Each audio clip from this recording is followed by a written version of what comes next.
আমার মনটা কিছুতেই তো এখানে নামতে চাইছে না, কেমন অস্থির লাগছে। না, এসেছি যখন বেশি করে গোটা শালুক নিয়ে যাই। এখানে তো বেশি পানি নেই, বেশি সময় লাগবে বলে মনে হয় না।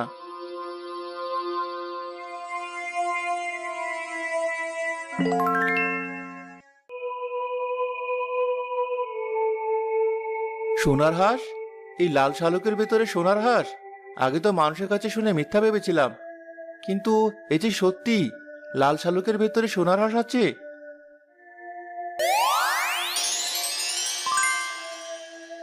আরো একটা আরো একটা মানুষ লাল শালুকে পরিণত হয়েছে। এই গ্রামের সকল মানুষকে লাল শালুকে পরিণত করে আমি একমাত্র রাজা হব। হা, হা, হা, হা, হা, হা। এদিকে মিনা ও নয়ন জঙ্গল থেকে পেয়ারা এনে বাড়ি ফিরলো। মা, এই নাও, আগে পেয়ারা খেয়ে নাও, তারপর কাজ করো।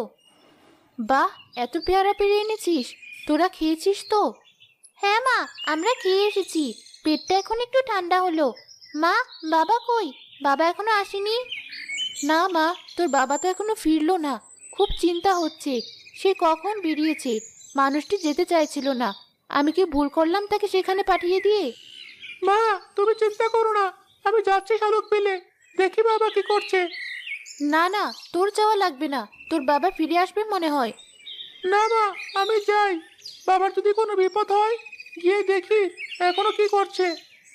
আমিও যাবো তোর সাথে, আমাকেও নিয়ে চল ভাই।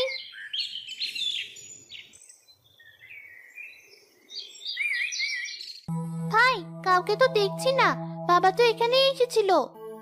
হ্যাঁ, বাবা তো এখানে এসেছিল শালুক তুলতে। কোথায় গেল?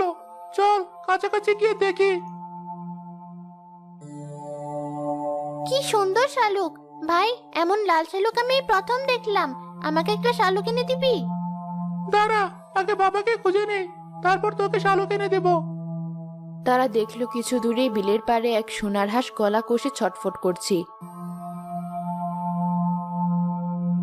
ভাই দেখ, একটা হাঁস, কি সুন্দর সোনার হাঁস, কিন্তু ওর তো মনে হচ্ছে খুব কষ্ট হচ্ছে। হ্যাঁ, হাঁসটি ছটফট করছে। তাড়াতাড়ি চল, না হলে যে ও মারা যাবে।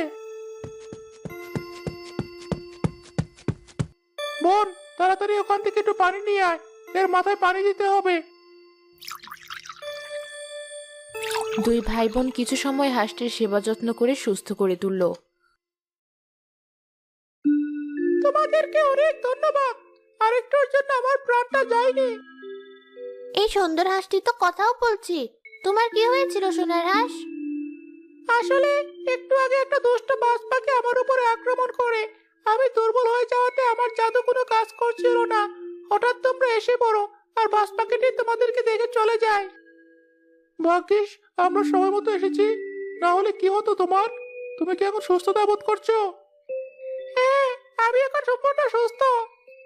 তাহলে তুমি এবার তোমার বাসায় ফিরে যাও। ভাই চল, বাবাকে তো খুঁজতে হবে। তোমাদের মন মানসিকতা খুব ভালো, আমাকে শোনা দেখেও তোমাদের মনে কোনো লোভ জন্মেনি। আমাদের বাবা মা বলেছে লোভ মানুষের ধ্বংস ডেকে আনে, কোনো জিনিসে লোভ না করতে।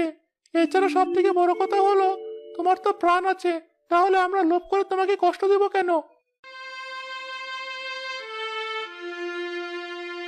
এ কি, তোমার চোখে পানি কেন? তুমি কি আমাদের কথায় কষ্ট পেয়েছো? না না, তোমাদের কথা আমি কষ্ট পাইনি।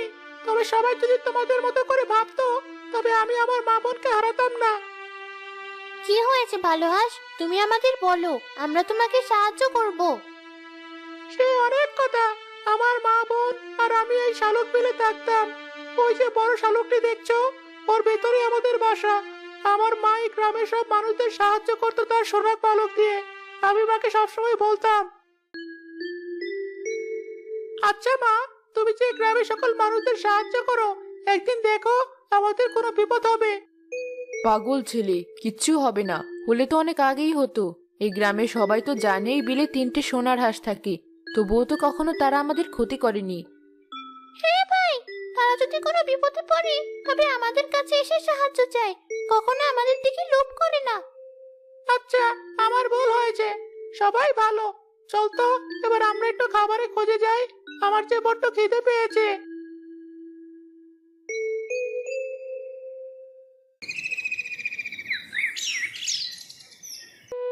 সোনার হাঁস, আমি যে খুব বিপদে পড়েছি, আমাকে তুমি রক্ষা করো। 2 দিন পরে আমার মেয়ের বিয়ে। শ্বশুর বাড়ি থেকে বলেছে পণ দিতে না পারলে আমার মেয়েকে তারা নেবে না।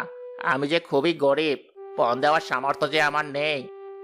কি বজ্জাত মানুষগুলো! তুমি চিন্তা করো না, নাও আমার গা থেকে একটি পালক ছিঁড়ে নাও। আশা করি এতে তোমার মেয়ের বিয়ে